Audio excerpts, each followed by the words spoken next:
ઘાટ ઉતારી દેવાયા છે। કોઈને ઘૂંટણની તકલીફ હોય, કોઈને કમરની તકલીફ હોય, અરે સાહેબ એ તો બધું જવા દો, કબજિયાતની તકલીફ વાળાના પણ હૃદય ચીરી નાખ્યા છે। 3500 થી વધારે લોકોના હૃદય ચીરી નાખ્યા છે આ ખ્યાતિ હોસ્પિટલે, અને 1 મહિનો 1 દિવસ થવા છતાં પણ હજી પણ તપાસ રિપોર્ટ નથી આવ્યો। પણ હવે કેસ પેપરની તપાસ શરૂ થઈ છે। હિરેન પાસેથી જાણીએ કે કેવી રીતે તપાસ કરવામાં આવશે, શું તપાસ કરવામાં આવશે, અને આ તપાસમાં ઈમાનદારીની અપેક્ષા કેટલી રાખી શકાય? હિરેન,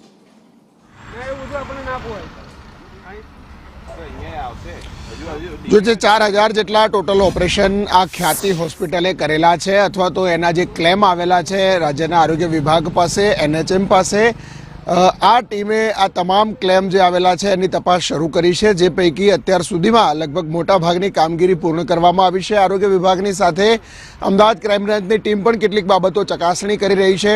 અત્યાર સુધીમાં કુલ 112 થી 117 કેસો એવા સામે આવ્યા છે કે જેમાં વ્યક્તિઓના મૃત્યુ થયા છે।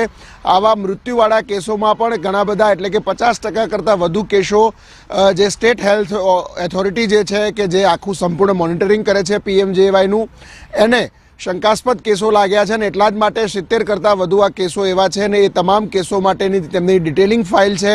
એમના મેડિકલ ચેકઅપ કરનાર ડૉક્ટરો, આ મેડિકલ ચેકઅપ અથવા તો જે ઓપરેશન કરવામાં આવ્યા છે ઓપરેશનની CD અને અન્ય ડોક્યુમેન્ટ છે એ મંગાવી અને એની તપાસ શરૂ કરવામાં આવી છે।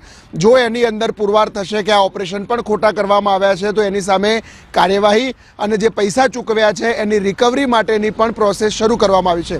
આ ઉપરાંત જે રિપોર્ટની વાત છે કે જે 2 વ્યક્તિઓના મૃત્યુ થયા છે એનો પોસ્ટમોર્ટમ રિપોર્ટ, તો એ રિપોર્ટ સીધો પોલીસ પાસે પહોંચ્યો છે, આરોગ્ય વિભાગને નથી પહોંચ્યો।